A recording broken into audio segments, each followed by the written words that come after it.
Hi everyone. Today we are going to discuss a very important and crucial topic of international business, which is foreign direct investment. We are also going to talk about its various types and theories in detail. So we all know that whenever a foreign firm basically is investing in other country, okay, it is said to be foreign direct investment, right? Now, let us discuss its meaning in detail.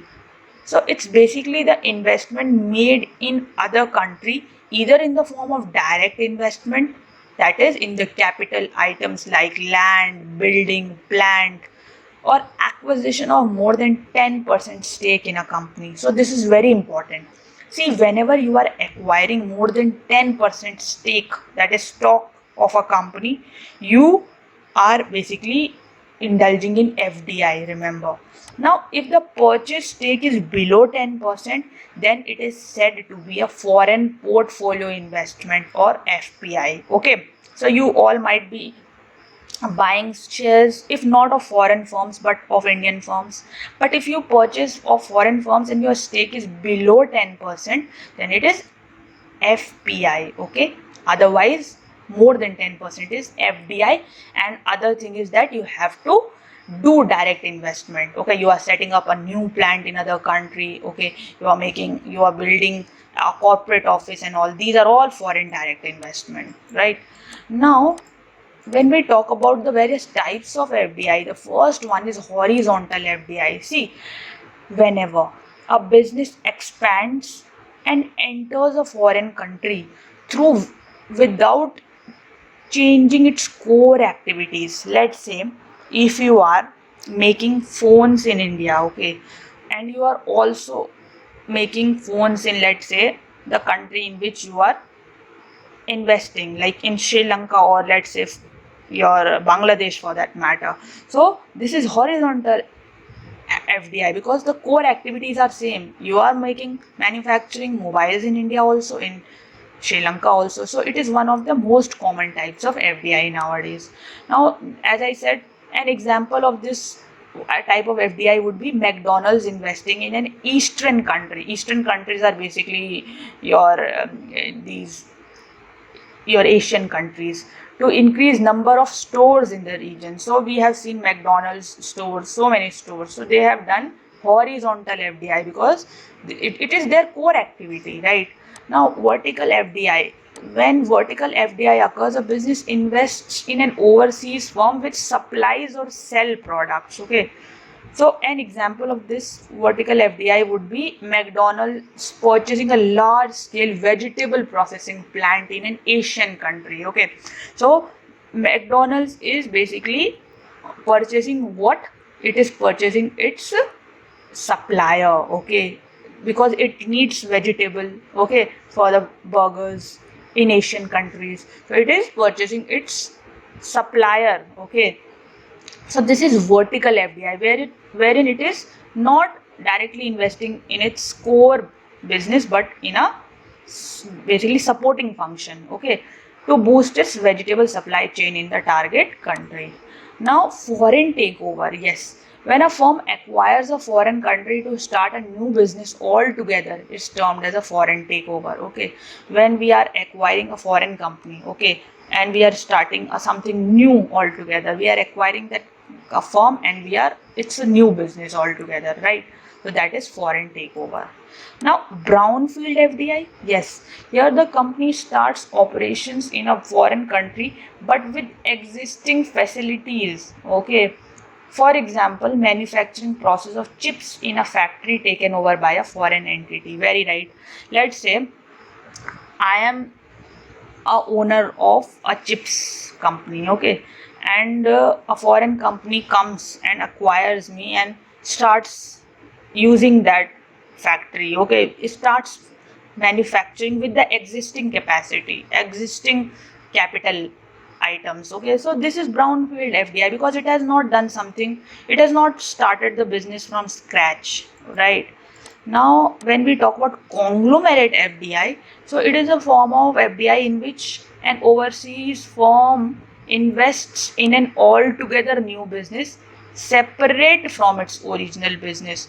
For example, if Nike decides to sell formal clothing in European country, okay, so whatever your original business was, okay, you are starting a new business with a separate business altogether from that, okay. Now, greenfield FDI, when a firm starts a business right from the scratch. We discussed about brownfield FDI, wherein the business was done in the normal way as it was done before, or not from scratch, but now it has been started from the scratch in a foreign country, right? So it is said to be greenfield FDI. For example, Tata deciding to open a new car manufacturing plant in Sri Lanka or any country for that matter, right? Now, when we talk about the various theories of FDI, the first theory of FDI is monopolistic advantage theory. So it was introduced by Sir S.H. Heimer. So remember who introduced monopolistic advantage theory? S.H. Heimer. So he believed that there are three reasons due to which MNC has an advantage over a local firm. So those are, so what are the reasons that you are having an advantage? McDonald's is having advantage over an Indian burger company, let's say. So these are the proprietary knowledge, okay, patents, unique know-how, okay. So these are the three reasons, okay, due to which they are having an advantage over the Indian firms. Very right. Now, capital market theory. Here the company starts an operation in the country where the currency is weak, as it provides higher advantage in terms of earning more in foreign currency. Very right. Because if the currency of a country is weaker than your currency, then what will happen? Then you will have more earning. Very simple. Now, location based theory. So the company is set up in a country where the factors of production are cheap, okay. The all the factors like your land, your labor, okay, capital, everything is cheap in that country, cheaper in that country. So this theory focuses on cheaper factors of production to reap more benefits. Now, dynamic macro theory. So in this theory, the FDI is done it depends on basically inflation rate in that country, how much inflation or recession is there in that country, what is the political environment of the country, is the government stable or not, okay, how frequently the government elections take place, what is the market size of that country, okay, how many customers do we have, what is the demographic dividend, how youth, how young the population is in terms of working labor generation. Now, technological environment of a country also matters, how better, which kind of technology that country is using. If it is not having that good technology like we are having, then we can think of investing in that country, right? So hope these theories are clear. Now, the eclectic paradigm theory. So it was propounded by Sir John Dunning. So it is a business approach that analyzes whether a company should make a FDI or whether it should abstain from it. Yes, he's talking about basically whether we should do or not, okay, FDI. Those are, so it talks about the OLI paradigm, okay. So those are ownership, location, and internationalization. If these three factors are supporting your cause, ownership, location, and internationalization, then you can do FDI in that particular country. Very right. Now, let's practice some important questions. The first question is, monopolistic advantage theory was given by whom? Sir John Dunning, Henry Mintzberg, S.H. Heimer, or Adam Smith? So remember, S.H. Heimer gave this theory. We discussed in the beginning of all the theories that monopolistic advantage theory was given by Sir S.H. Heimer, right? Now, the next question is, in which type of FDI the company starts right from scratch? Brownfield, greenfield, red ocean, or none of the above? See, in greenfield FDI, the company is starting from the beginning, okay. It sets up its plant, manufacturing processes, buys capital items like furniture, machinery, okay.